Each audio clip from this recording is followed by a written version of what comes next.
दासि यत् यत् तपस्यसि कौन्तेय तत्कुरुष्व मदर्पणम्। करोषि यत् अश्नायि यच्च जीवो हितातिदा यत् तपस्यासि कौन्तेय तत्कुरुष्वत्म अर्पणम्। हरे कृष्ण। तमोहं सर्वभूतेषु न मदेष्व्यास्ति न प्रियः ये भजन्ति तु मां भक्त्या मयि ते तेषु साप्यहम्। समोहं सर्वभूतेषु न मद्देष्वाय स्त्रीन प्रियः ये भजन्ति भक्ताय मयि देदेषु साप्यहम्। हरे कृष्ण। यान्ति देववृता देवान् पितॄन् यान्ति पितृवृताः भूतानि यान्ति पूजेज्या यान्ति मत्याजिनोऽपि माम्। यान्ति देवान् यान्ति पितृव्रता भूतानि यान्ति भूतेज्या यान्ति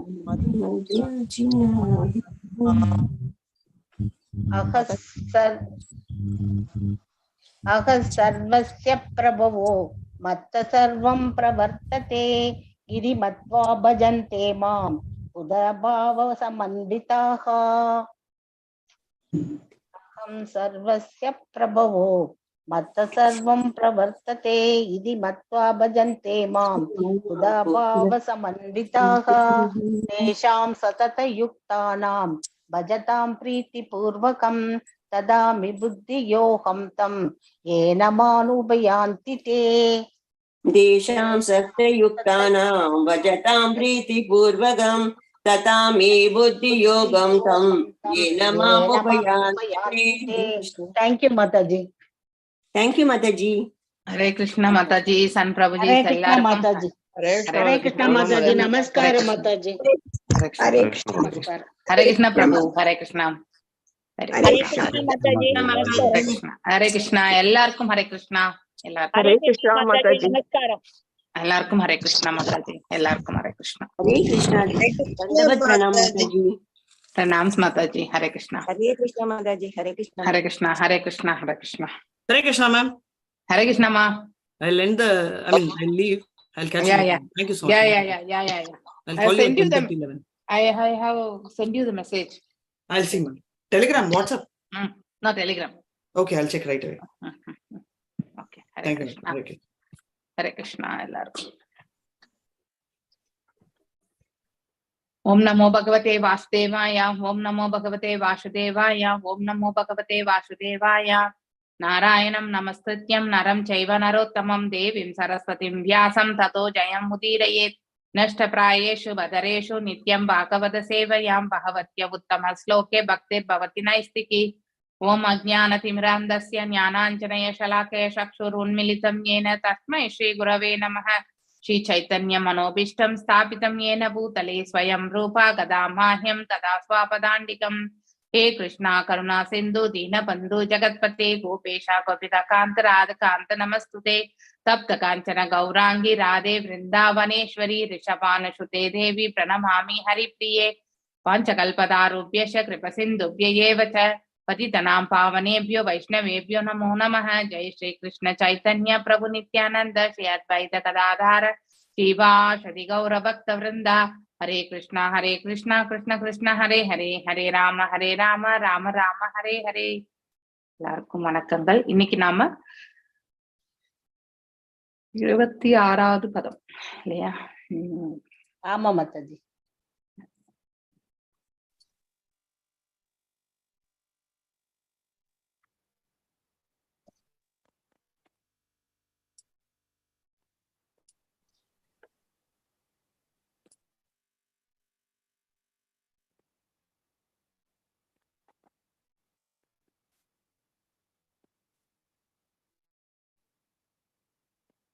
ஓகே. जय महालक्ष्मी माताजी, நீங்க வாசிக்கலாம். बाहि मां प्रमात्ममस्ते प्रशे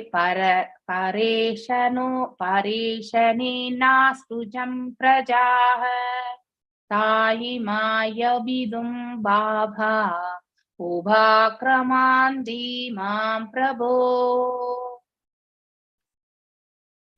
ஹரே கிருஷ்ண மாதாஜி. ஜெய மகாலட்சுமி மாதாஜி.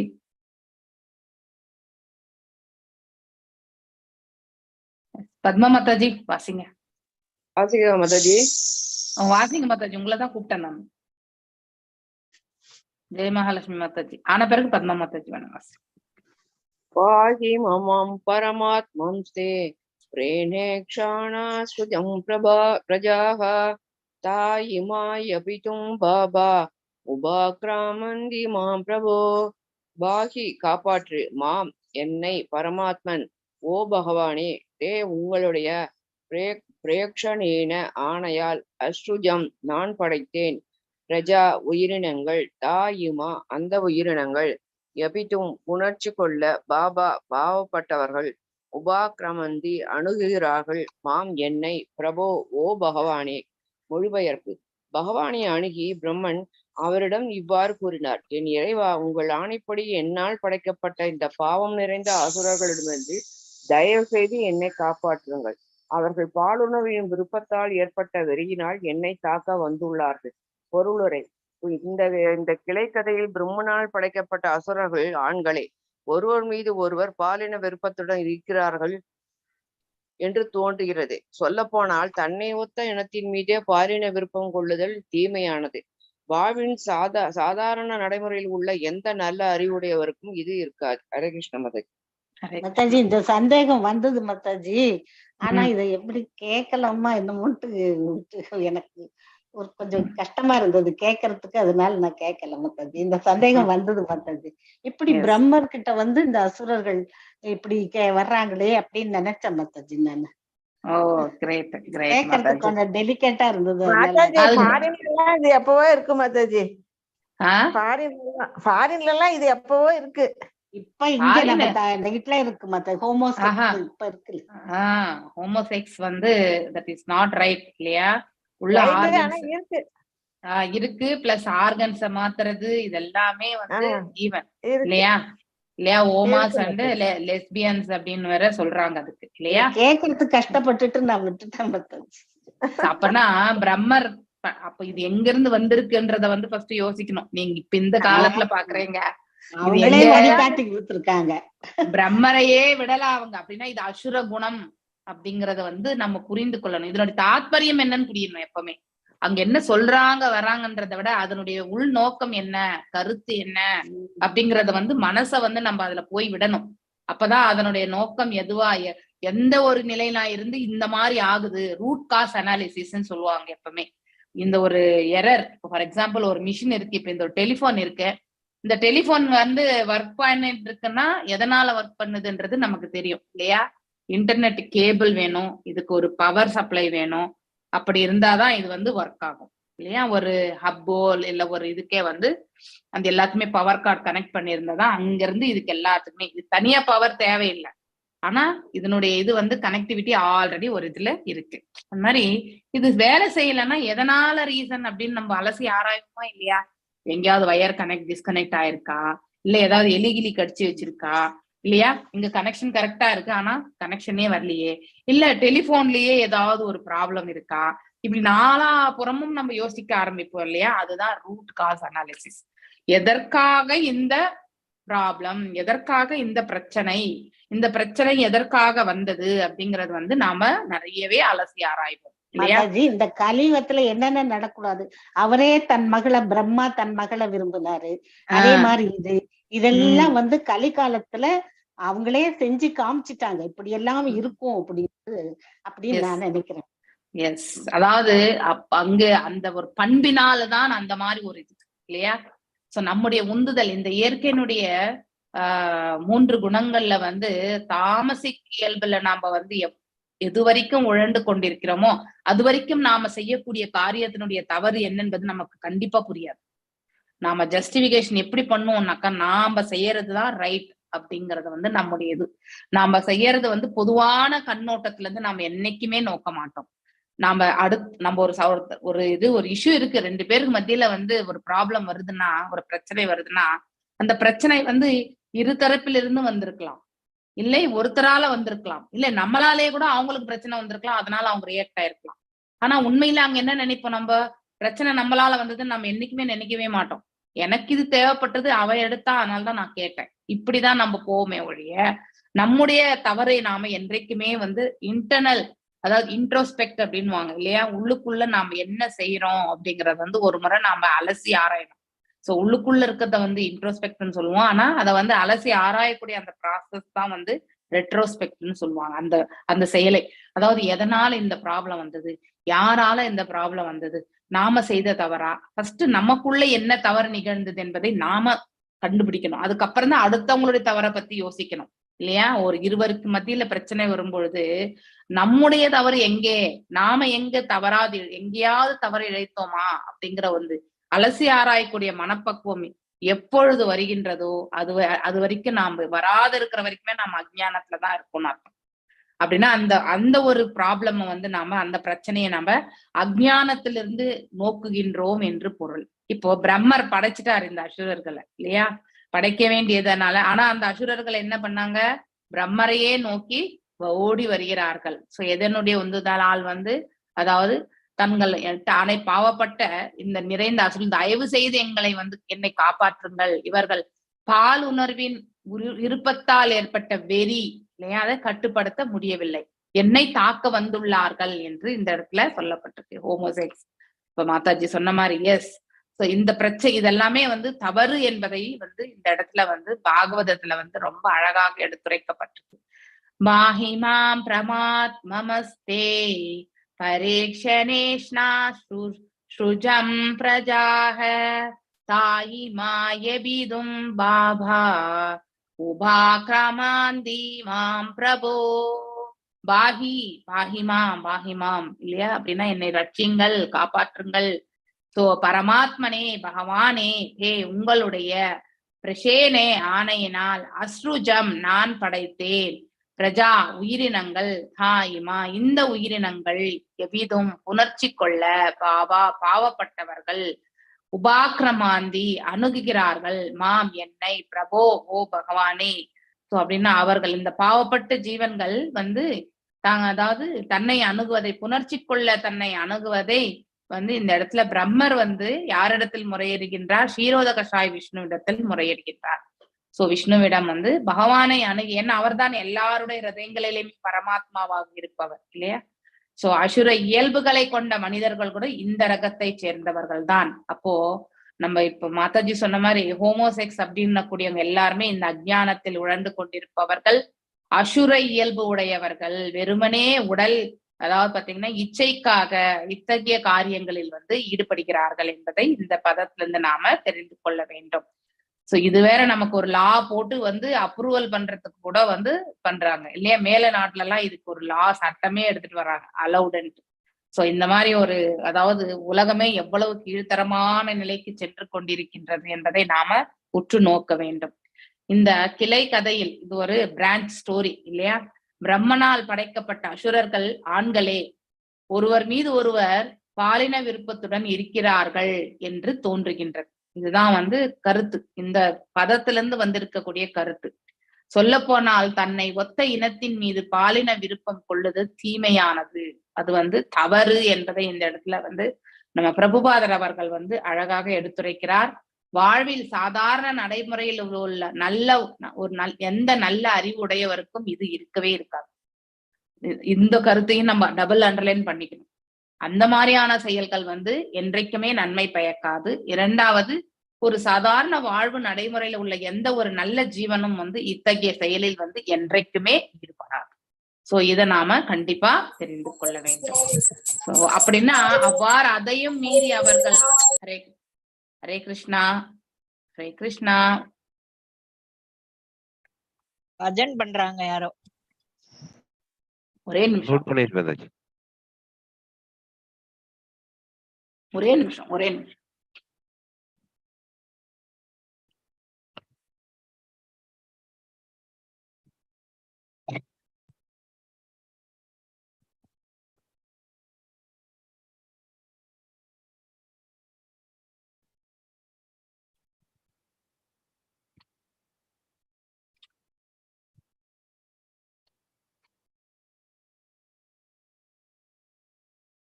சோ நெக்ஸ்ட் ஸ்லோகம், இதுல இருந்து நமக்கு என்ன தெரியறதுன்னா, சோ வாழ்க்கையில எவ்வாறு வாழ வேண்டும், எவ்வாறு வாழக்கூடாது, இத நம்ம கண்டிப்பா தெரிஞ்சுக்கணும். எது வரைக்கும் இத புரியாம இருக்காங்களோ அது வரைக்கும் அவங்க அஞ்ஞானத்தில் செயல்பட்டு கொண்டிருக்கிறார்கள் என்று பொருள். त्वमेक किलोगानां क्लीलिष्टानां क्लेचानसः त्वमेक देशमानसन्द पदां तवः. यस प्रेमा माताजी वासी. हरे कृष्णा. எஸ் பிரேமா மாதாஜி நீங்க தானே? ஓகே மாதாஜி. அப்பவே சொன்னீங்க இத்வமேக கில லோகானாம் கிளிஷ்டானாம் கிளேசநாசனஹ த்வமேக கிளேசதஸ்வேஷா மனாசந்த பதாம் தவ. நீங்கள் ஏக மட்டும் கில உண்மையில் லோகானாம் மக்களின் கிளிஷ்டானாம் துன்பத்தால் அல்லற்பட்ட கிளேச கடும் துன்பங்கள் நாசனக விடுவித்தல் துவம் ஏகக நீங்கள் மட்டும் கிளேசத்த துன்பத்தை அனுபவிக்க செய்தல் தேஷாம் அவர்களிடம் அனாசந்த சரணடைந்து பதாம் வாதங்கள் தவ உங்களுடைய. மொழிபெயர்ப்பு. ஏன் என் பகவானே, நீங்கள் மட்டுமே துன்பமடைந்தவர்களின் துயரத்தை நீக்கும் வல்லமையுடையவர். உங்கள் திருவடிகளை சரணடையாதவர்களுக்கு துன்பம் தந்து அனுபவிக்க செய்கிறீர்கள். பொருளுரை. கிளேசதஸ் தேஷாம் அனாசன்ன பதாம் தவ என்னும் சொற்கள் பகவானுக்கு 2 அக்கறைகள் உள்ளன என்று குறிக்கின்றன. முதலாவது, யார் பகவானின் திருவடிகளில் சரணடைகிறார்களோ அவர்களை காப்பாற்றுவது. இரண்டாவது, யார் எப்போதும் தீயத்தன்மை உடையவராகவும் பகவானிடம் பகை உணர்ச்சியுடனும் இருக்கின்றாரோ அவர்களுக்கு தொல்லை தருவது. மாயையின் செயல்பாடு என்னவென்றால் பக்தர் அல்லாதவர்களுக்கு துன்பம் தருதலாகும். இங்கு பிரம்மன் கூறுகிறார், நீங்கள் சரணடைந்தவரை காப்பாற்றுபவர், அதனால் நான் உங்கள் பாத கமலங்களில் சரணடைகிறேன். தயவு செய்து இந்த அசுரர்களிடமிருந்து என்னை காப்பாற்றுங்கள். Hare Krishna Mataji. Thank you. Hare Krishna. All glories to Srila Prabhupada. Srila Prabhupada கி ஜெய். Very nice. இந்த பர்பட்ல ரொம்ப அழகா கொடுத்திருக்காரு பொருளுரையில. 2 விதமான, அதாவது எதிர்க்கு நாம இந்த பிரபஞ்சத்துல நாம் நிறைய சங்கடப்பட்டுட்டே இருக்கோம் இல்லையா? ஆனா எதனால சங்கடப்படுகின்றோம்? எஸ், கர்ம பலன் தெரியும். ஆனால் அந்த கர்ம பலனுடைய அனுபவத்துல இருந்து கூட பகவான் நமக்கு அந்த சுமைய தெரியாம கடக்கிறதுக்கு பகவான் நமக்கு ரட்சணை கண்டிப்பா உண்டு. எப்போ நாம அவருடைய திருப்பாதங்கள் நம்ம சரணடையும் பொழுது. எப்ப நாம அவரிடம் சரணடைய முடியும்? அவருடைய உயர்ந்த ஆளுமையை அதாவது உணர்ந்து அவருக்கு திருத்தொண்டு புரியறதுதான் நம்முடைய தலையாய கடமை என்பதையும் உணர்ந்து, நாமும் அவரிடமிருந்து தோன்றிய பின்ன பகுதிகள் தான் என்பதை உணர்ந்து, இது எல்லாமே நம்ம புரிந்து கொள்ளும் பொழுது மட்டும்தான் நாம அவரிடத்தில் சரணடையக்கூடிய அந்த மனப்பக்குவம் வரும். எதுவரைக்கும் ஒருவரிடத்துல அந்த மனப்பக்குவம் வரவில்லையோ அது வரைக்கும் நாம அந்த பக்குவம் வராத வரைக்குமே நம்ம அவரிடத்தில் என்னதான் நம்ம விழுந்து விழுந்து கும்பிட்டா கூட அந்த மனதளவில் இருந்து அவரிடத்துல போய் சரணடையக்கூடிய அந்த பக்குவம் கண்டிப்பா வரவே வராது. அதனாலதான் நம்ம அந்த சில சமயத்துல நமக்கு அந்த ஃபீலிங் வராததுக்கான காரணம் நம்முடைய சமர்ப்பணம் முழுமையாக இல்லை என்பது பொருள். வமேக கில லோகானாம் கிளிஷ்டானாம் கிளேசநாசனஹ त्वमेग தேசமனாசந்தஹ பதாம் தவஹ. त्वம் நீங்கள் ஏக மட்டும் கில உண்மையில் லோகானாம் மக்களின் கிளிஷ்டானாம் துன்பத்தில் அல்லற்பட்ட கிளேச கடும் துன்பங்கள் நாசன விடுவித்தல் त्वம் ஏக நீங்கள் மட்டும் கிளேசத துன்பத்தை அனுபவிக்க செய்தல் தேஷாம் அவர்களிடம் அனாசந்தக சரணடைந்து பதாம் பாதங்கள் தவ உங்களுடைய. என் பகவானே, அதாவது யாரு? பிரம்மர் சொல்கின்றார், நீங்கள் மட்டுமே துன்பம் அடைந்தவர்களின் துயரத்தை நீக்கும் வல்லமை உடையவர். சோ பகவான் ஒருத்தர் மட்டும்தான் நம்மள ரட்சிக்க முடியும் என்பதை இந்த இடத்துல யார் உறுதிப்படுத்துறது? பிரம்மர் உறுதிப்படுத்துகிறார். உங்கள் திருவடியை சரணடையாதவர்களுக்கு துன்பம் தந்து அனுபவிக்க செய்கிறீர்கள் அப்படின்னா, இந்த இடத்துல துன்பம் தந்து அனுபவிக்க செய்கிறீர்கள் என்பது நம்முடைய துன்பத்தை நாம அனுபவிக்கிறதுக்கு பகவான் அனுமதி கொடுக்கின்றார் என்று அர்த்தம். அவரை நீ போய் அவர் நீ கஷ்டப்படுன்னு நான் சொல்றது இல்ல. நான் செய்த கர்மத்தை நான் இன்னைக்கு கண்டிப்பா அனுபவிச்சுதான் ஆகணும் இல்லையா? ஆனா பகவானுடைய கடைக்கண் பார்வை இருந்தா அது எப்படின்னா அப்படி தலைக்கு வரத தலைப்பாகியோட போச்சுன்னு சொல்லுவாங்க இல்லையா? அந்த மாதிரி அந்த கஷ்ட சங்கடமே தெரியாம பகவான் நம்மள கடக்கிறதுக்கான மார்க்கத்தை கொடுப்பார். ஆனா அதை விடுத்துட்டு நம்ம பக்தியே எதுவுமே கிடையாது, வெறுமனே பலன் கருதும் செயல்கள், புலனுகர்ச்சி செயல்கள்லயே ஈடுபட்டு கொண்டு, அதாவது பௌதிகத்திலேயே முழுமையாக லயித்திருப்பவர்களுக்கு அதற்கான சங்கடங்கள் எல்லாமே அவர்களோடு தான் இருக்கும். சங்கடம் எல்லாரோடையும் இருந்துதான் தீரும். ஆனால் அதை எவ்வாறு நாம் ஏற்றுக்கொள்கின்றோம் என்ற வேறுபாடுதான் பக்தினால நமக்கு கிடைக்கக்கூடிய ஒன்று. பக்தி செய்யும் பொழுது அதை ஏற்றுக்கொள்ளக்கூடிய மனப்பக்குவம் கிடைக்கும், அதை கடந்து செல்வதற்கான மன உறுதி கிடைக்கும் இல்லையா? அது சங்கடமாகவே இருந்தாலும் எல்லாம் வல்ல இறைவன் பாதங்களில் சமர்ப்பித்து அதை கடந்து செல்வதற்கான மார்க்கத்தை தேடிக்கொள்ள முடியும். பகவானும் அதற்கு அருள் புரிவார். எதுவரைக்கும் நாம பகவானிடத்தில் சரணாகதி அடையவில்லையோ அது வரைக்கும் நமக்கு எல்லாருக்கும் என்ன அருள் பாலிக்கணுமோ பகவான் அதை அருள் பாலிப்பார். எந்த வஞ்சனையுமே கிடையாது. ஆனா பக்தர்களுக்கு இந்த மாதிரியான ரட்சணையின் மூலியமா அவர்களுக்கு ரட்சணை உண்டு. அதனால நம்முடைய தலையாய இலக்கா இருக்கக்கூடிய அந்த பக்தியை நாம கண்டிப்பாக செயல்படுத்த வேண்டும். இல்லை என்றால் நம்முடைய சங்கடங்கள் நாம கண்டிப்பா அத வலியோட தான், ஏன்னா அந்த பக்குவமே இருக்காது. நம்ம பக்தி செய்வதால் மட்டும்தான் நமக்கு பக்குவமே கிடைக்கிறது. அதை ஏற்றுக்கொள்ளக்கூடிய பக்குவம் இல்லையா? தன்னுடைய தவறுகளை உணர்வதற்கான ஒரு பக்குவம், இது நம்மளாலதான் நடந்தது அப்படிங்கிறத ஏற்றுக்கொண்டு இந்த சங்கடத்தை கடந்து செல்லணும்ன்றதுக்காக பகவான்கிட்ட பிரார்த்தனை இல்லையா? அந்த சங்கடத்துல இருந்து பகவான் நமக்கு ரட்சணை எவ்வாறு கொடுப்பார்? நம்ம அவரிடத்தில் பிரார்த்தனை, அந்த பிரார்த்தனை எப்படின்னா இந்த சங்கடத்தை என்ன வெளியே வந்துரு நம்ம கேட்க வேண்டிய அவசியம் இல்லை. எப்படி இருந்தாலும் அந்த சங்கடத்தை நாம கடந்து செல்ல வேண்டியதுதான் இல்லையா? இப்ப வாய்க்குள்ள இந்த வாயில இருக்கக்கூடிய உணவு வைக்கிறோம்னா அதை நம்ம மென்று முழுங்கதான் வேண்டும் இல்லையா? மென்றுண்டே இருக்கும்போது அதை முழுங்கதான் முழுங்குவோம். அந்த மாதிரி அந்த சங்கடத்தையும் அவ்வாறே மென்று முழுங்கி நம்ம வெளியில தள்ளணும். அதுதான் நம்முடைய அந்த பக்குவமே நமக்கு வர்றது பக்தியின் மூலமா தான். சோ சங்கடங்களையுமே இல்லாத வாழ்க்கை பக்தர்களுக்கு மட்டும் இருக்கு நினைக்கவே வேண்டாம். ஆனா அவர்கள் சங்கடத்தை சங்கடமாக எண்ண மாட்டார்கள். அது எதனால் அந்த சங்கடம் வந்தது என்று அலசி ஆராயக்கூடிய அந்த பக்குவத்தை பெற்றிருப்பார்கள். மேலும் அதை எவ்வாறு எதிர்கொள்வது என்ற அந்த அந்த வலிமையை அவர்கள் அபிவிருத்தி செய்திருப்பார்கள். இதெல்லாம் பக்தியில கிடைக்கக்கூடிய, அதாவது நமக்கு கிடைக்கக்கூடிய வரப்பிரசாதங்கள். ஆனால் பக்தியற்றவர்கள் சங்கடங்கள் மட்டும்தான் அவங்க கண்ணு முன்னாடி தெரியுமே ஒழிய அந்த சங்கடத்தை எப்படி தவிர்க்கிறது, இனி ஃபியூச்சர்ல இந்த சங்கடத்தை எப்படி எதிர்நோக்கி செல்வது, இதனால பிபி சுகர் எல்லாமே வரும் இல்லையா? ஏன் வரும்னா அந்த சங்கடங்களை எவ்வாறு மேனேஜ் பண்றதுன்னே தெரியாது. பக்தியினுடைய உண்மையான டெபினேஷன் தெரியாமலே நாம் நிறைய ஆண்டுகள் பக்தி செஞ்சிருக்கோம் இல்லையா? ஆனா ஒரு புறம் இந்த பௌதிக சங்கடங்கள்ல மனசை உழண்டு கொண்டு, இன்னொரு புறம் பக்தி என்று நம்ம பக்தி உண்டு, ஆனா அது எவ்வாறு செலுத்துறதுன்னு தெரியாம, அதாவது நமக்கு தெரிஞ்ச முறையில உணர்ந்தறியாம செலுத்தி இருக்கிறதுனால நம்ம அந்த பக்தி முழுமையா செலுத்தாதனால்தான் இந்த சங்கடம் நமக்கு சங்கடமாகவே தோன்றுகின்றது.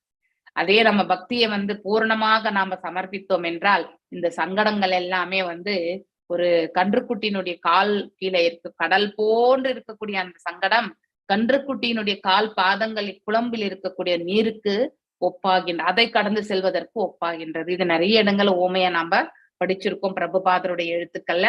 அதே மாதிரிதான் இது அப்படிங்கிறது புரிந்து கொள்ளக்கூடிய தகுதி யாருக்கு உண்டு? பக்தனுக்கு மட்டும்தான் உண்டு. சோ இப்போ பிரம்மர் பகவானுடைய பக்தன் இல்லையா? அதனால இந்த இடத்துல பார்க்கின்றோம்.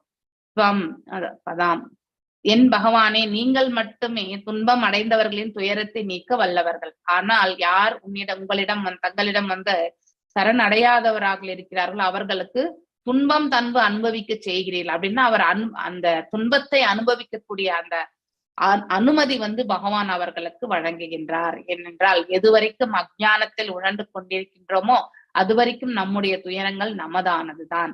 அதே நாம பக்தியின் பாதையில செல்லும் பொழுது நாம் ஆற்றக்கூடிய கடமைகள் அனைத்தையுமே பகவானை மையமாக வைக்கக்கூடிய அந்த பக்குவத்தை பெறுகின்றோம். மேலும் அதனுடைய பலன்களை எல்லாம் எதிர்பார்க்காமல் செய்யக்கூடிய மனப்பக்குவத்தை அடைகின்றோம். அப்ப பலனை எதிர்பார்க்காம செய்யும் பொழுது உண்மையிலே அந்த பலன்கள் எல்லாம் நம்முடைய இதுலதான் இருக்கும், ஆனா நம்முடைய அக்கௌண்ட் பேலன்ஸ்ல தான் இருக்கும். பகவான் யாருடைய பாவத்தையோ புண்ணியத்தையோ கூட ஏற்றுக்கிறது கிடையாது இல்லையா? பாவ விமோசனம் மட்டும் கொடுப்பார். அந்த புண்ணியங்களுக்கு ஏற்றவாறு நமக்கு வந்து பலன்களையும் வழங்குவார். இதை நாம நன்னா தெரிஞ்சுக்கணும். கிளேததஷ் தேசாம் அனானந்த அனாசந்த பதாம் தவ என்ற இந்த சொற்கள் வந்து பகவானுக்கு 2 அக்கறைகள் உள்ளன அப்படின்னா அவருடைய போக்கஸ் இல்லையா, அப்படின்னா அவருடைய கவனம் வந்து 2 மீது உள்ளது. ஒன்று, யார் பகவானின் திருவடிகளில் சரணடைகிறார்களோ அவர்களை கண்டிப்பாக ரட்சிப்பது, 100% கேரண்டி. இன்னொன்று, யார் எப்பொழுதும் தீமை உடையவர்களாக இருக்கின்றார்களோ அவர்கள் பகவானிடம் பகைமை, நாத்திகவாதிகள் பகைவர்கள் கொண்டிருக்கிறார்களோ, ஒரு எண்ணம் வந்து அஜ்ஞானத்தில் உருண்டு கொண்டு தவறிழைக்கிறது, இன்னொன்னு வந்து இன்டெலிஜென்ஸ் இருக்கும் இவங்களுக்கு, நாத்திகவாதிகள் இல்லையா. ஒன்று அறியாமையால் செய்யறது, இன்னொன்னு வந்து புத்திசாலித்தனம் இருந்தாலும் அது வந்து கடவுளுக்கு விரோதமாக செயல்படுறது. இந்த 2 இதுமே வந்து அவர்களுக்கு தொல்லை என்பது தருவது, அவர்களுக்கு கண்டிப்பாக தொல்லை உண்டு. அப்படின்னா பகவான் தொல்லை தருகின்றார் என்று சொல்லக்கூடிய இந்த பதம் என்ன கருத்து என்றால், அவர்களுடைய கர்ம பலனுக்கு ஏற்றவாறு அவர்கள் அனுபவிக்கத்தான் வேண்டும் இல்லையா, அப்படிங்கிற அப்ரூவல் கொடுத்துருவார். So even Devadas also does same thing. So அதாவது சங்கடங்கள் வரும்போது அப்படிப்பட்டவங்களுக்கு வந்து அவர்கள் வந்து ரட்சணைக்கு வரமாட்டாங்க, பகவானும் ரட்சணைக்கு வரமாட்டார், அவ்வளவுதான். அப்படின்னா நம்முடைய தொந்தரவுகள் நாம வந்து, ஏன்னா எல்லாமே என்னுடையது, இந்த பலன் எனக்கு அப்படின்னு நினைச்சுட்டே செய்யும் பொழுது அதனுடைய பிரதிபலனையும் நாமத்தான் அனுபவிக்கணும்ன்ற விதி வந்து நம்ம வந்து எடுத்துட்டு போக வேண்டி இருக்கிறது. சோ விதியை மதியால் வெல்லலாம் அப்படின்னு நம்ம சொல்லுவோம். உண்மையிலே மனப்பக்குவம் உடையவர்களால் மட்டுமே இதை வந்து வெல்ல முடியாது. அதை கடந்து செல்வதற்கான தைரியமும் அதாவது உறுதியும் அவங்களுக்கு வந்து சேரும். மாயையின் செயல்பாடு என்னவென்றால், மாயை என்ன செய்கிறாள், பக்தர் அல்லாதவர்களுக்கு மட்டும்தான் துன்பம் தருவாள். அப்படின்னா அவள் ஈர்த்து விடுகின்றாள்.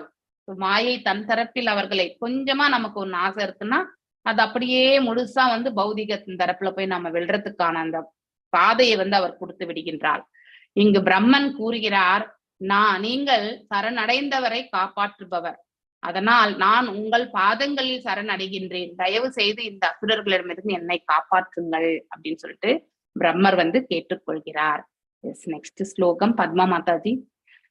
சோபதாத் யாஷ்ய கார்பண்யம் விவிதாத்யாத்மஹ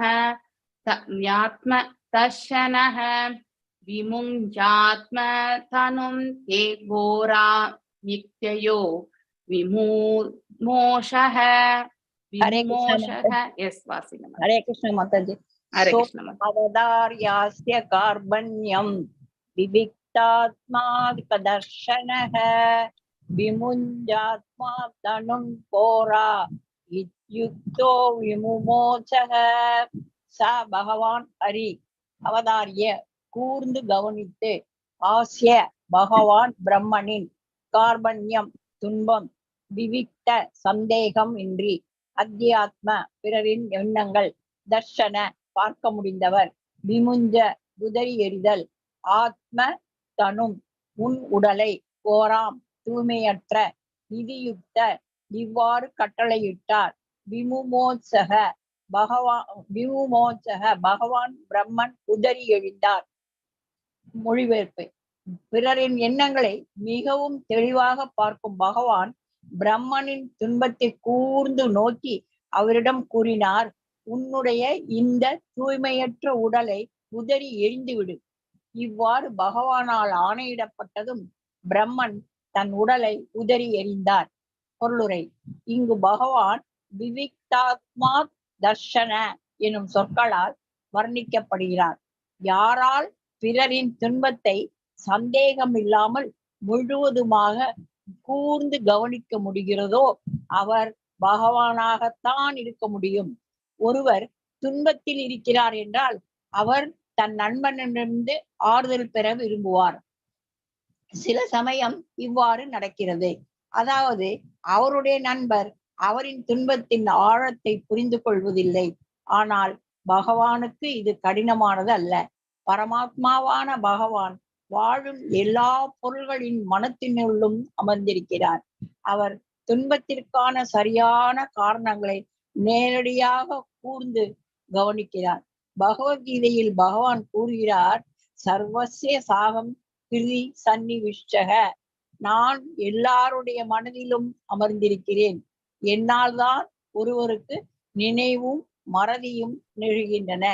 இவ்வாறு ஒருவர் எப்பொழுதெல்லாம் பகவானை சரணடைகிறாரோ அப்போது பகவான் அவர் மனதில் அமர்ந்திருப்பதை காண்கிறார். அபாயங்களிலிருந்து எவ்வாறு மீண்டு வருவது என்று அவர் வழிகாட்டுகிறார். அல்லது பக்தி தொண்டினால் அவரை எவ்வாறு அணுகுவது என்பதற்கு வழிகாட்டுகிறார். ஆயினும் பிரம்மனின் இப்போதைய உடல் தீய நோக்கத்தை படைத்ததால் அதை விட்டுவிடும்படி பகவான் கூறினார். ஸ்ரீதர சுவாமியை பொறுத்தவரையில் பிரம்மன் உடலை நிரந்தரமாக விடுதல் என்பது உண்மையில் அவரின் உடலை விட்டு விடுதல் இல்லை. சொல்ல போனால் பிரம்மன் ஒரு குறிப்பிட்ட மனப்பான்மையை விட்டார் என்பதே ஆகும். வாழும் உள்பொருளின் நுட்பமான உடல் மனமே ஆகும். நாம் சில சமயம் பாவமான எண்ணத்தில் ஆழ்ந்திருப்போம். ஆனால் நாம் அந்த பாவ எண்ணத்தை விட்டுவிட்டால் நாம் உடலை விட்டுவிட்டோம் என்று கூறலாம். பிரம்மன் அசுரர்களை படைத்த பொழுது அவர் மனம் சரியான நிலையில் இல்லை. அது மிகுந்த உணர்ச்சி வயப்பட்டதாக இருந்திருக்க வேண்டும்.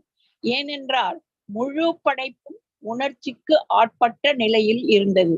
அதனால் அப்படிப்பட்ட உணர்ச்சி நிறைந்த பிள்ளைகள் பிறந்தனர். எந்த தாயும் தந்தையும் குழந்தைகளை பெறும்போது கவனமாக இருக்க வேண்டும் என்பது தொடர்கிறது. ஒரு குழந்தையின் மனநிலை அவன் உருவாகும் போது பெற்றோரிடம் இருக்கும் மனநிலையை பொறுத்தே அமையும்.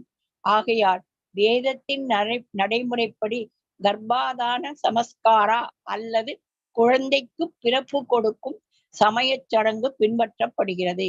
குழந்தை பெறும் முன் ஒருவர் தன் தடுமாறிய மனதை தூய்மைப்படுத்த வேண்டும். பெற்றோர் தங்கள் மனங்களை பகவானின் பாத கமலங்களில் ஈடுபடுத்தும் பொழுது இயல்பாகவே நல்ல புத்தியுள்ள குழந்தைகள் பிறக்கும். சமுதாயம் முழுவதும் அது போன்ற நல்ல மக்கள் தொகை இருந்தால் தீய மனப்பாங்கில் இருந்து தொல்லைகள் ஏதும் வராது. Thank you thank you thank you Mataji. Hare Krishna. ரொம்ப அழகான கருத்துக்கள் நம்ம ஸ்ரீலா பிரபுபாதர் அவர்கள் இதுல கொடுத்திருக்கிறது. சென்டென்சஸும் அழகான சென்டென்சஸ் மாதாஜி. எஸ் எஸ், ரொம்ப அழகா எழுதியிருக்காங்க. ஸோ எழுதினவங்க டிரான்ஸ்லேஷன் கூட நம்ம எல்லாரும் புரிந்து கொள்ற மாதிரி. ஸோ இத இளைஞர்களுக்கும் இளைஞர்களுக்கும் சொல்லணும் மாதாஜி. இத ஏதாவது ஒரு புக்ல எல்லாம் போடணும் மாதாஜி. இப்ப இருக்கிற யங்ஸ்டர்ஸுக்கு இதெல்லாம் தெரியணும் மாதாஜி. சொல்லணும் மாதாஜி. இல்லாட்டி அதித்தி மாதிரி தான் இருக்கும் குழந்தைங்க.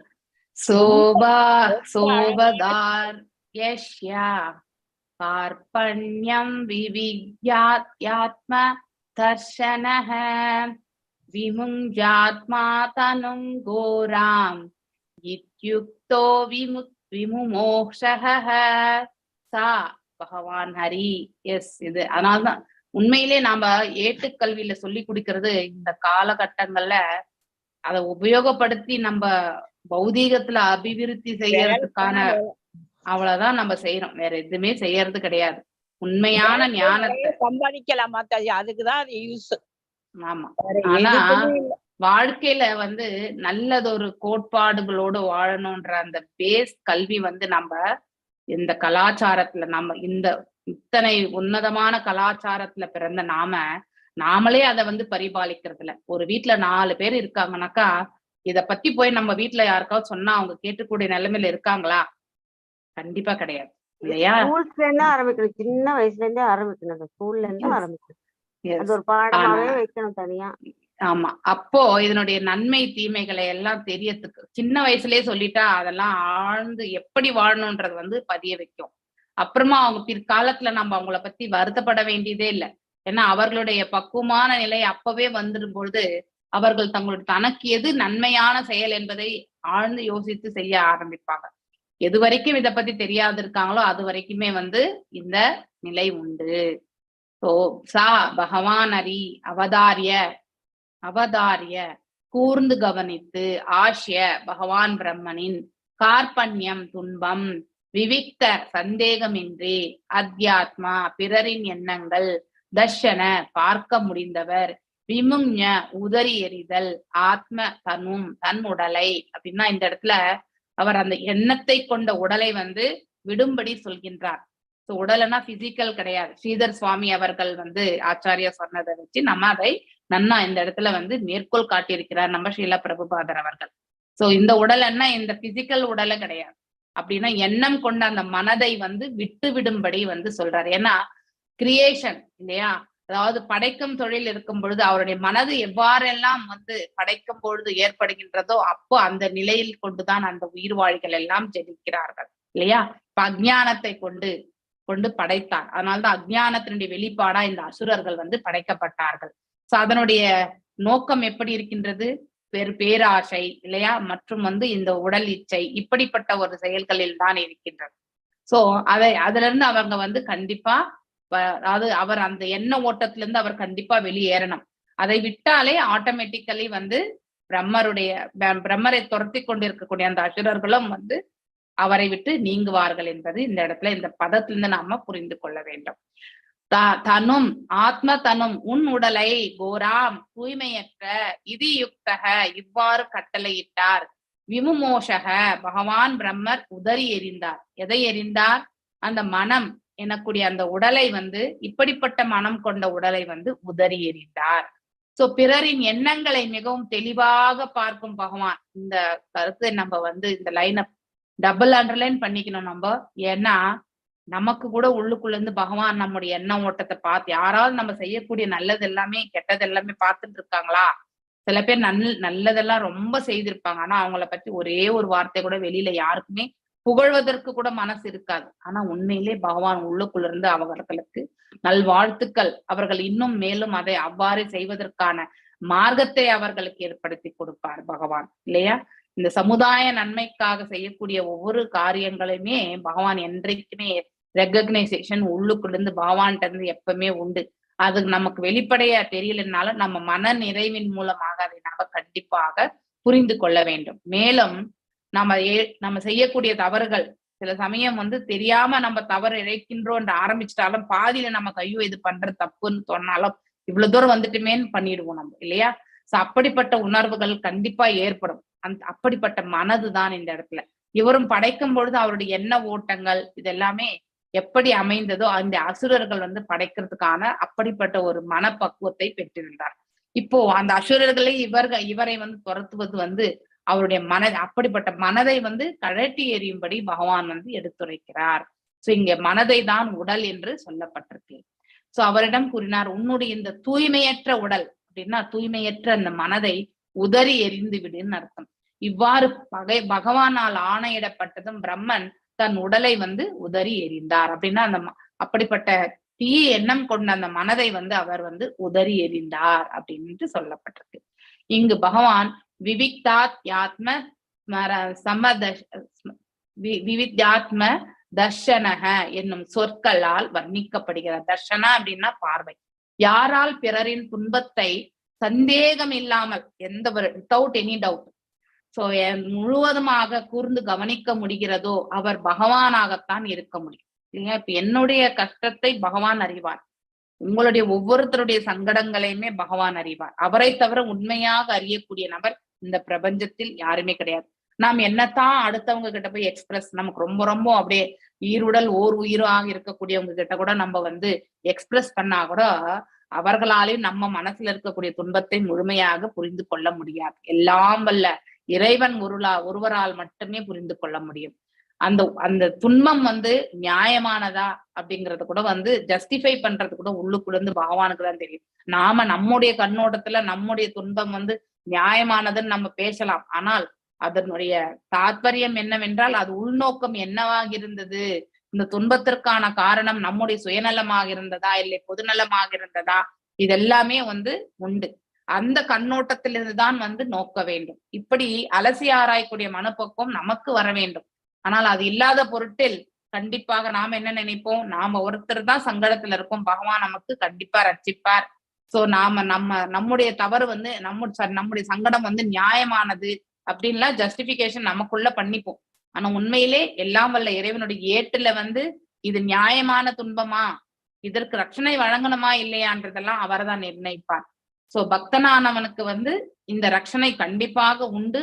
ஏனென்றால் பக்தன் வந்து அடுத்தவர்களுடைய நலனை கொண்டுதான் அவனுடைய செயல்பாடுகளை அமைத்துக் கொள்வான். இதை நம்ம நன்னா ஏன் பக்தனுக்கு மட்டும் பகவான் செய்வார் அப்படின்னு கொஸ்டின் கண்டிப்பா நம்ம கேட்கலாம். எல்லாருமே வந்து பாரபட்சம் இல்லாம தானே பார்க்கணும் அப்படின்னு சொல்லிட்டு. எஸ், நாம எந்த அளவுக்கு பரோபகாரமாகவும் பக்தி கொண்டும் இருக்கின்றோமோ அந்த அளவுக்கு பகவான் நமக்கு ரட்சணை உண்டு. ஆனா அதே வந்து நம்முடைய சுயநலத்திற்காக நம்ம செய்யக்கூடிய எதுவுமே பகவான் வந்து ஏற்றுக்கொள்ளவே மாட்டான். எங்கே சுயநலம் இருக்கின்றதோ அங்கே தவறுக்கான தண்டனை அந்த சுயநலவாதி தான் வந்து சேரும். அதுல இருந்து அவன் அனுபவித்துத்தான் ஆக வேண்டும். இதுதான் இயற்கையினுடைய நியதி. இதுல இருந்து எந்த மாற்றமே கிடையாது. இத மனசுல நாம புரிந்து கொள்ள வேண்டும். ஒருவர் துன்பத்தில் இருக்கின்றார் என்றார், அவர் தன் நண்பனிடம் ஆறுதல் பெறறதுக்காக நாம கண்டிப்பா எக்ஸ்பிரஸ் பண்ணுவோம். ஆனா முழுமையா நண்பனிடத்திலும் நம்மளால சொல்ல முடியாது. சில சமயத்துல எடுத்துரைக்கவும் முடியாது. சொல்லணும்னு மனசு வந்தா கூட எல்லாத்தையுமே சொல்ல முடியாது. இது எல்லாருக்குமே இருக்கக்கூடிய ஒரு வியாதிதான். சில சமயம் இவ்வாறு நடக்கின்றது. அதாவது அவருடைய நண்பர் அவரின் துன்பத்தை ஆழத்தையும் புரிந்து கொள்வதில்லை. அது கேட்பவர்களுடைய பக்குவமும் இருக்கு. கேட்பவர் ரொம்பவுமே இன்டெலிஜென்டா இருந்தா ஓரளவுக்கு அவங்களால வந்து இதனுடைய நோக்கம் என்னன்னு தெரிய வரும். அட்லீஸ்ட் அவங்களுக்கு உதவணுன்றதுக்கான ஒரு கிளாரிபிகேஷன் தான் கொடுப்பாங்க. 100% அவங்களுக்கு வந்து அந்த ப்ராப்ளம்ல இருந்து வெளியில வர்றதுக்கான சகாயம் அவங்களால செய்ய முடியலன்னாலும் ஓரளவுக்கு அதை வந்து அந்த அந்த வலியினுடைய அதாவது ஏதாவது சொல்லுவாங்க, வேதனையுடைய விகிதத்தை வந்து வேணா அவரால் குறைக்க முடியும். ஆனா அந்த ஆழ்ந்து சிந்திக்க முடியாதவங்க கிட்ட போய் நம்ம சொன்னோம்னா கேட்டுட்டு அவங்க வந்து என்ன பண்றது அப்படின்ட்டு தான் போவாங்க.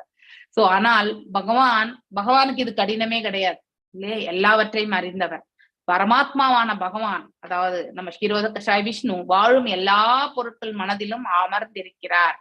அவர் துன்பத்திற்கான சரியான காரணங்களை நேரடியாக கூர்ந்து கவனிக்கிறார். யாரும் நம்மள பாக்கலன்னு நினைக்கவே வேண்டாம். உள்ளுக்குள்ளேருந்து பகவான் எப்பவுமே பார்த்துட்டு இருக்கார் இல்லையா? பகவத்கீதையில 15th சாப்டர்ல 15th ஸ்லோகம் இல்லையா? சர்வஸ்ய சாகம் ஹிருதி சன்னிவிஷ்டோ மத் பரதரம் இல்லையா? நான் எல்லாருடைய மனதிலுமே இருக்கின்றேன், அமர்ந்திருக்கின்றேன். என்னால் தான் ஒருவருக்கு ஞாபக சக்தியும் மறதியும் வந்து ஏற்படுத்துகின்றது இல்லையா? இதையும் நாம படிச்சிருக்கோம். இவ்வாறு ஒருவர் எப்பொழுதெல்லாம் பகவானை சரணடைகிறாரோ அப்போது பகவான் அவர் மனதில் அமர்ந்திருப்பதை காண்கிறார். சோ பகவானத்துல நாம சரணடையும் பொழுது, உண்மையிலே சரணடையும் பொழுது, அந்த பயிற்சியில வந்து நாம வந்து பக்குவம் அடையும் பொழுது பகவான் அமர்ந்திருப்பதை நம்மளால காண முடியும் என்று பிரபுபாதர் இந்த பொருள் உரையில வந்து நமக்கெல்லாம் ஒரு மெசேஜ் கொடுத்திருக்கார். அப்படின்னா நம்ம இன்னும் பகவானை பார்க்க முடியலன்னா நம்முடைய சாதன லெவல் இன்னும் பக்குவம் பெறவில்லை, இன்னும் முன்னேறவில்லை. அதை நாம் அடையறதுக்கான அந்த பாக்கியத்தை நாம வந்து பெறணும்ன்றத வந்து கண்டிப்பா கேட்டுக்கொள்ள வேண்டும். சோ அது அந்த பக்குவம் வந்து ஒவ்வொருத்தருமே அடைய வேண்டும் ஆக்சுவலி. சோ ஞாயினும் பிரம்மனின் இப்போதைய உடல் தீய நோக்கத்தை படைத்ததால் அதை விட்டு விடும்படி பகவான் வந்து கூறினார். ஸ்ரீதர சுவாமியை பொறுத்தவரையில் அப்படின்னா ஒரு ஆச்சாரியா வந்து இதை எந்த நிலையில வந்து சொல்கின்றார் என்றார், பிரம்மன் உடலை நிரந்தரமாக விடுதல் என்ற உண்மையில் அவரின் உடலை விட்டு விடுதல் அல்ல. உடலை விட்டுட்டா என்ன ஆகும்? அவரும் வந்து ஆன்ம ரூபத்துலதான் தெரிய வேண்டும் இல்லையா? இப்ப நம்ம கூட உடலை விட்டோம்னா நம்முடைய ஆத்மா அதுக்கு மேல ஒரு சூட்சுமம். எது வரைக்கும் நமக்கு கர்ம பலன் இருக்கோ அது வரைக்கும் நம்ம வேறு ஒரு உடலை எடுக்க வேண்டும். இது தவிர்க்கவே முடியாது இல்லையா? 2nd சாப்டர் பகவத்கீதையில நம்ம படிச்சுட்டே வரும். ஆனா பிரம்மா படைக்கிறவர் அவர் 100 ஆண்டுகள் அப்படின்னா 311.04 ட்ரில்லியன் இயர்ஸ் அவர் வாழ வேண்டியது. அப்ப இந்த ஸ்தூல உடலை அவரும் விட்டுட்டா அவரும் ஒரு ஜீவாத்மா தான். அந்த உடலை அவரும் ஏற்றிருந்திருக்கார். இந்த உடலை விட்டுவிட்டால் அவர் எவ்வாறு படைப்பார் அப்படின்னா அவருடைய எண்ணத்தை கைவிடும்படி சொல்றதுதான். இதுதான் சூக்ஷ்மமான விதத்துல வந்து எடுத்துரைக்கிறது. அது பிரம்மருக்கு புரியும். அதனால பிரம்மரும் அதை விடுத்ததாக இந்த இடத்துல எடுத்துரைக்கப்படுகின்றது. பிரம்மா உடலை விட்டுட்டா அவர் எப்படி படைப்பார் என்ற கொஸ்டின் நம்ம எல்லாருக்குமே வந்து புரியாது இல்லையா? அந்த மாதிரி ஆனா அதுக்கான விளக்கத்தை தான் இந்த இடத்துல வந்து யாரு பிரபுபாதர் அவர்கள் வந்து ரெஃபரன்ஸா இந்த இடத்துல சொல்லிட்டு இருக்கார். சொல்ல போனால் பிரம்மன் ஒரு குறிப்பிட்ட மனப்பான்மையை விட்டார் என்பதே ஆகும். அதே மாதிரிதான் நாம கூட வந்து எண்ண ஓட்டங்களை எல்லாமே நல்லதொரு எண்ண ஓட்டங்களை மட்டும் அபிவிருத்தி செய்து கொள்வதற்கு பழக வேண்டும். கெட்ட எண்ணங்கள் இருக்கிறது கீழான இயல்புகளால் நம்ம அதை நினைக்கணும்னு அவசியம் கிடையாது. நம்முடைய குணாதிசயம், நமக்கு ஏற்பட்டிருக்கக்கூடிய சூழ்நிலை, இது எல்லாமே ஒருவரை வந்து நல்லவனாகவும் தீயவனாகவும் மாற்றுகின்றது இல்லையா? அவன் எந்த குணாதிசயத்தோடு அந்த சூழ்நிலையில் அவன் சத்துவத்துல மேலோங்கி இருந்தா கண்டிப்பா நன்மையை பயக்கக்கூடிய ஒரு முடிவை அவன் மேற்கொள்கின்றான், ஒரு செயலை அந்த விதத்தில் செயல்படுத்துகின்றான். அதே அஞ்ஞானத்தில் இருப்பவன் தவறு இழைக்கக்கூடிய செயலை மட்டும்தான் அவன் வந்து முயற்சி செய்வான்.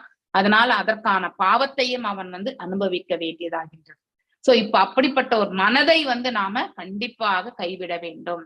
வாழும் இப்போ எல்லாருமே நம்ம எல்லாம் அஜ்ஞானத்துலதான் இருந்தோம். ஞான தளத்துல இருந்தா மட்டும்தான் வந்து நம்மளால சத்வத்துல இருக்க முடியும் இல்லையா?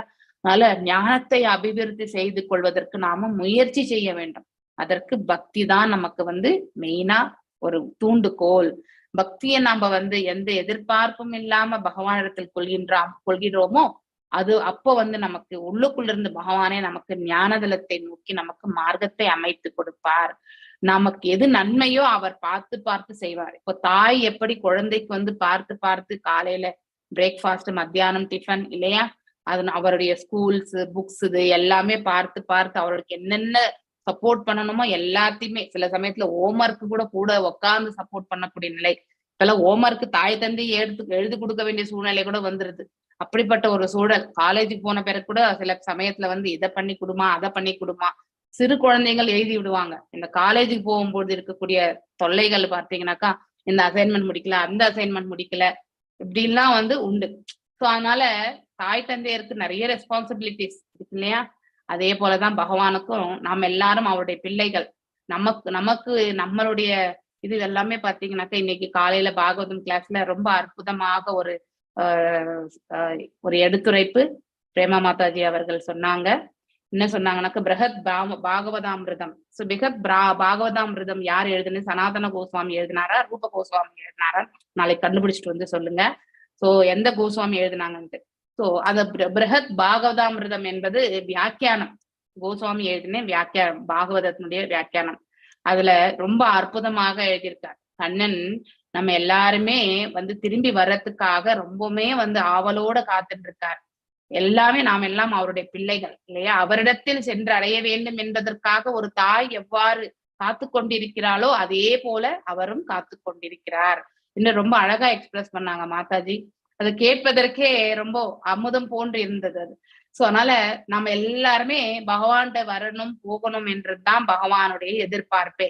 ஆனா அதற்கு நம்ம வந்து பக்குவம் அடைந்து பக்தியை செலுத்தி இல்லையா, அவரிடத்தில் நம்ம அன்பை வந்து ஏற்படுத்த வேண்டும். ஒரு ஸ்டோரி கூட வந்து சொன்னாங்க, ரொம்ப அற்புதமான விளக்க உரை இன்னைக்கு அவங்க கொடுத்தது. பயத்தினுடைய காரணம், பயம் எதனாலெல்லாம் வருது, சோ அதனுடைய 4 ப்ராப்பர்ட்டிஸ் பத்தி சொல்லிட்டு இருந்தாங்க.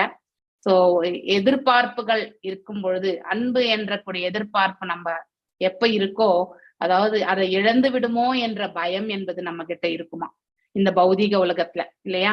கணவன் மீது மனைவி கொண்டிருக்கக்கூடிய அன்பு, மனைவி மீது கணவன் கொண்டிருக்கக்கூடிய அன்பு என்பது எதிர்பார்ப்பாகிவிட்டால் இல்லையா, தனக்கு எவ்வளவு, அதாவது தன்னுடைய எதிர்பார்ப்பாக ஆகிவிட்டால் அப்போ அதை இழந்து விடுவோமோ என்ற அந்த பயம் வந்து நம்ம கிட்ட தானாகவே வந்து அமைந்து விடுவோம். அதனால பயம் இருக்கவே, பயத்தை வந்து நம்ம அல்லது அன்பை யாரிடத்தில் செலுத்த வேண்டும்? நித்தியமான அன்பு செலுத்தக்கூடிய, அதாவது பகவானின் தரப்பில் வந்து இட வேண்டும். அப்போ எல்லாரிடத்திலுமே நாம் அன்பு பாராட்டினாலும் அவர்கள் எல்லாரிடத்திலுமே நம்ம எதிர்பார்ப்பு இருக்காது. அன்பு என்பது எதிர்பார்ப்பு இல்லாமல் செய்யறதுதான் அன்பு இல்லையா? அந்த அன்பை வந்து நாம மோகமாக மாற்றி விடக்கூடாது. அப்போ ஒன்றை மோகமாக நாம மாற்றிவிட்டால் ஆட்டோமேட்டிக்கலி அதை இழந்து விடுவோமோ என்ற ஒரு பயம் இருக்கும், கண்டிப்பா இருக்கும் இல்லையா? சோ ஒன்றின் மீது பொருள் மீது பேராசை கொண்டவர்கள் பொருளை இழந்து விடுமோ என்ற பயம் இருக்கும் இல்லையா? அது போல மனைவி மீது கணவன் வைத்திருக்கிறதும், கணவன் மீது மனைவி வைத்திருக்கக்கூடிய அன்பு இருக்கிறது இல்லையா, அது அன்பாக மட்டுமே இருக்க வேண்டும். எதிர்பார்ப்புகளோடு கலந்து செய்யும் போது அது மோகமாகி விடுகின்றது இல்லையா? அப்ப அந்த மோகத்தினால் என்ன ஆகிறோம்? பயம் என்பது நம்ம கிட்ட கூடிக்கொள்கின்றது. எதனால பயம் வரும்னாக்கா, நம்மளை விட்டு நம்ம கணவன் போய் விடாரோ, நம்மளை விட்டு நம்ம மனைவி இறந்து விடுவாளோ அப்படிங்கிற அந்த பயம் என்பது வயோதிக காலத்துல இது கண்டிப்பா தெரியும்.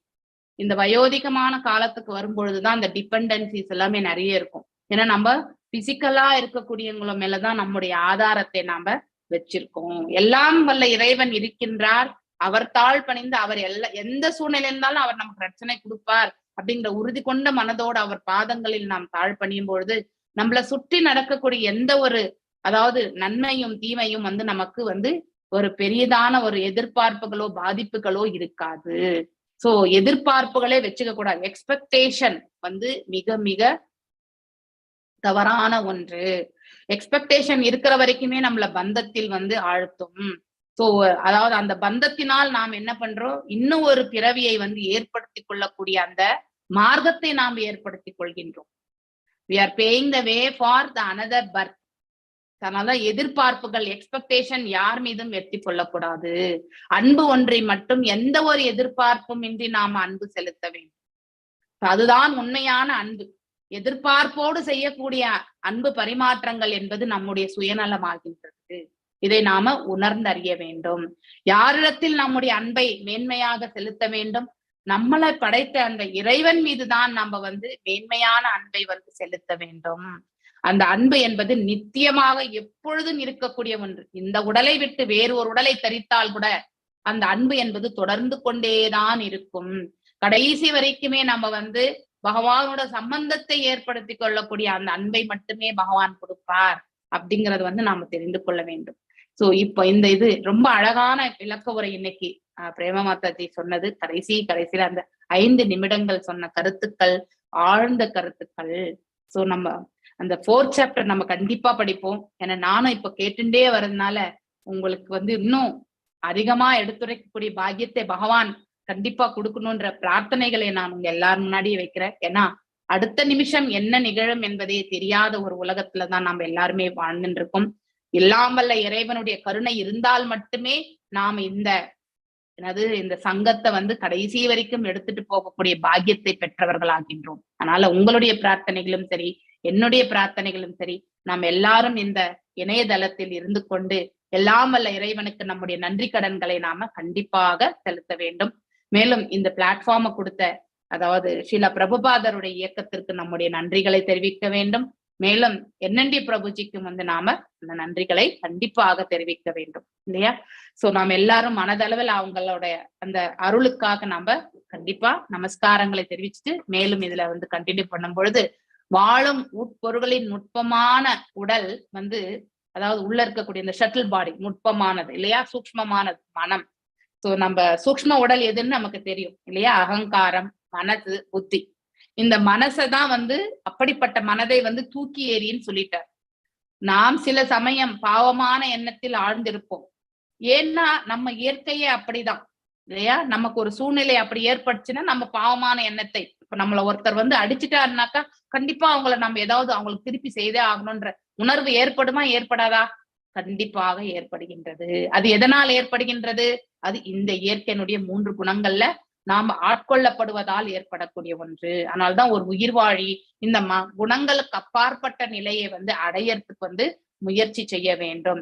எதுவரைக்கும் இந்த 3 குணங்களால நம்ம வந்து ஆட்கொள்ளப்படுகின்றோமோ, நாம ஒரு பொம்மை மாதிரிதான். இந்த அந்த கயிறு ஒரு பொம்மை, ஒரு மனிதனை எப்படி, இந்த பிக்சர் நீங்க level 1 கிளாஸ்ல படிச்சிருப்பீங்க இல்லையா?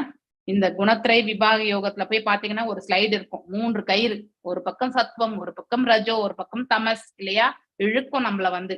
அதனால இந்த 3 குணங்கள்ல நாம் ஆட்கொள்ளப்பட்டு விட்டால் கண்டிப்பா நம்மள வந்து எடுக்கும்.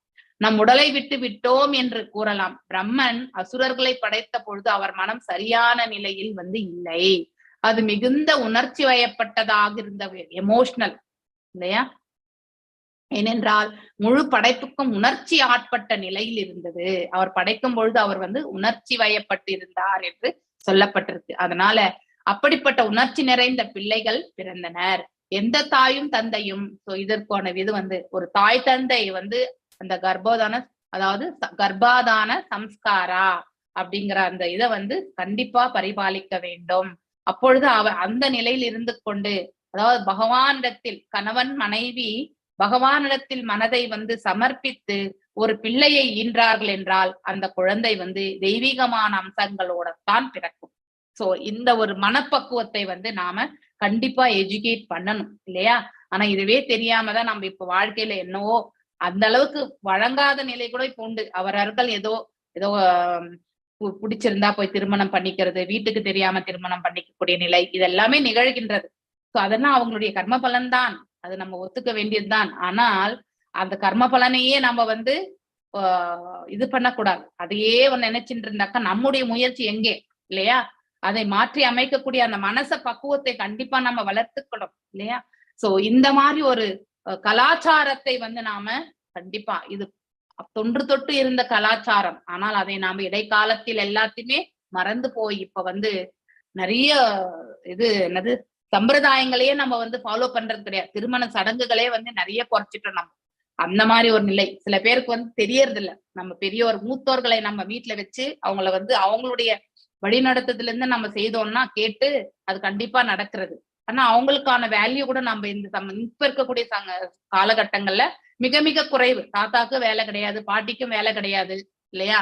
இதெல்லாம் என்னால செய்ய முடியாது. இப்ப இருக்கக்கூடிய டைம்ல வந்து பாத்தீங்கன்னா எல்லாமே மைக்ரோ நானோ மைக்ரோ ஆயிடுச்சு. அந்த மாதிரியான காலகட்டங்கள். மாட்டேங்கிறாங்க மாதாஜி. எஸ், எந்த தாய் தந்தையுமே குழந்தைகளை பெறும் போது கவனமாக இருக்க வேண்டும் என்று தொடர்கிறது. ஒரு குழந்தையினுடைய மனநிலை வந்து அவனுடைய மனநிலை இப்ப வந்து ஒரு குழந்தை இப்படி இருக்கே, ஏன் இப்படி பிஹேவ் பண்ணுதுன்னா, அதாவது தாய் தந்தை கூட அதே மனநிலையில இருந்திருப்பார்கள். அவர்கள் வந்து பிறக்கிறதுக்கு காரணமான சூழ்நிலையில அதே மனநிலை தான் வந்து இப்பொழுது இந்த குழந்தைகளுக்கும் வந்திருக்கின்றது என்பதை நாம புரிந்து கொள்ள வேண்டும். அவன் உருவாகும் பொழுது இல்லையா, பெற்றோரிடம் இருக்கும் மனநிலையை பொறுத்தே அமையும். இந்த லைனை வந்து கண்டிப்பா அண்டர்லைன் பண்ணி அட்லீஸ்ட் நம்ம வீட்டுல யாருக்காவது இப்ப திருமணம் நடக்க போகிற சூழ்நிலை இருந்தா இதை கண்டிப்பா அட்லீஸ்ட் இம்ப்ளிமெண்ட் பண்றதுக்கு ஒரு முயற்சியாவது நாம கண்டிப்பா செய்யணும் இல்லையா? ஆகையால் வேதத்தின் நடைமுறைப்படி கர்ப்பாதான சம்ஸ்காரா அல்லது குழந்தைக்கு பிறப்பு கொடுக்கும் சமய சடங்கு என்பது பின்பற்றப்படுகின்றது. குழந்தை பெறும் முன் ஒருவர் தன் தடுமாறிய மனதை தூய்மைப்படுத்த வேண்டும். பேலன்ஸ்டா இருக்கணும். அந்த குணம் வந்து சத்துவத்துல இருக்கணும். அப்பதான் வந்து அந்த மனசு கூட பக்குவம் அடைந்து இருக்கும் பொழுதுதான் வந்து அந்த குழந்தை பிறக்கக்கூடிய குழந்தையும் சத்துவத்தில இருந்து மேலங்கக்கூடியதாக இருக்கும். எப்ப ரஜோ தாம்சிக்ல இருந்து நம்ம செயல்படுகின்றோமோ அப்ப அதே மனநிலை கொண்ட குழந்தை தான் பிறக்கும். இதை நம்ம மனசுல பதிய வச்சுக்கணும்.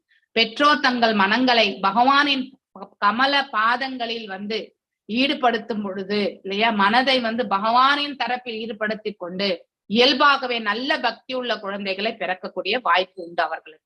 சோ குழந்தை பெறணும்னா இது பகவானுக்கு வந்து தூய தொண்டு புரியறதுக்காக ஒரு பாக்கியத்தை பகவான் வழங்கட்டும் என்று நினைத்து கொண்டு அவர்கள் வாழ்க்கையில குழந்தைகள் பெற்றார்கள் என்றால் கண்டிப்பாக அந்த குழந்தை வந்து நல்லதொரு குணத்தை கொண்டே பிறக்கும். அப்படிப்பட்ட குழந்தைகளை வளர்க்கறது ரொம்ப ரொம்ப சுலபம்.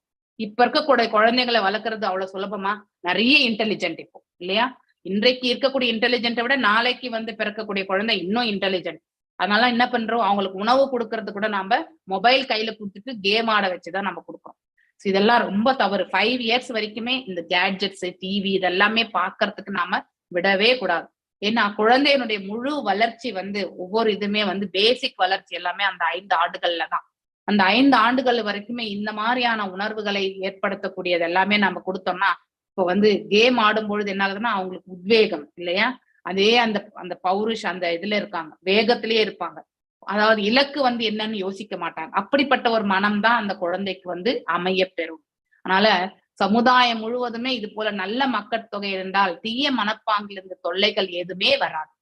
ஆனா அதனால்தான் சத்துவத்தில் மேலோங்கி இருக்கக்கூடிய தம்பதிகளாக ஆகணும். அப்படிப்பட்டவர்கள் பெறக்கூடிய குழந்தைகள் வந்து கண்டிப்பாக சத்துவ குணத்தை கொண்டே, ஏன்னா நோக்கம் வந்து ரொம்ப ரொம்ப முக்கியம் இல்லையா? அவருடைய பக்குவம் என்பதும் மனப்பக்குவம் ரொம்ப முக்கியம். இந்த இரண்டுமே இறைவன் தாள் படியும் பொழுது கண்டிப்பாக நல்ல ஒரு வம்சத்தையே அவர்களால உருவாக்க முடியும் என்பது இந்த கருத்து. ரொம்ப அழகான ஒரு ஸ்லோகங்கள் இன்னைக்கு நம்ம வாசிச்சது. நம்ம வாழ்க்கையில நடைமுறைப்படுத்துறதுக்கு வேண்டிய அனைத்து கருத்துக்களுமே வந்து இந்த பிரபஞ்சத்துல இப்ப யங்கர் ஜெனரேஷனுக்கு தேவையான அனைத்துமே இதுல வந்து கொடுக்கப்பட்டிருக்கு. ஹரே கிருஷ்ணா. சோ நான் இன்றைக்கு இதோட நிறுத்துறேன். ஹரே கிருஷ்ணா. விஜயகுமாரி மாதாஜி நாளைக்கு நீங்க வாசிங்க. விஜயகுமாரி மாதாஜி. பெஸ்ட் ஸ்லோகம் இதான் மாதாஜி. எஸ், அதாவது ஹரே கிருஷ்ணா. ஹரே கிருஷ்ணா. வாஞ்ச கல்பதாருபியஸ்ச கிருப சிந்துபியேவச்ச பதிதனாம் பாவனேபிய வைஷ்ணவேபிய நமோ நமः. अनंत कोटि वैष्णव वृंद की जय. नामाचार्य हरिदास ठाकुर की जय. हरे कृष्णा कृष्ण कृष्ण हरे हरे, हरे राम राम राम हरे हरे. हरे कृष्णा माताजी. हरे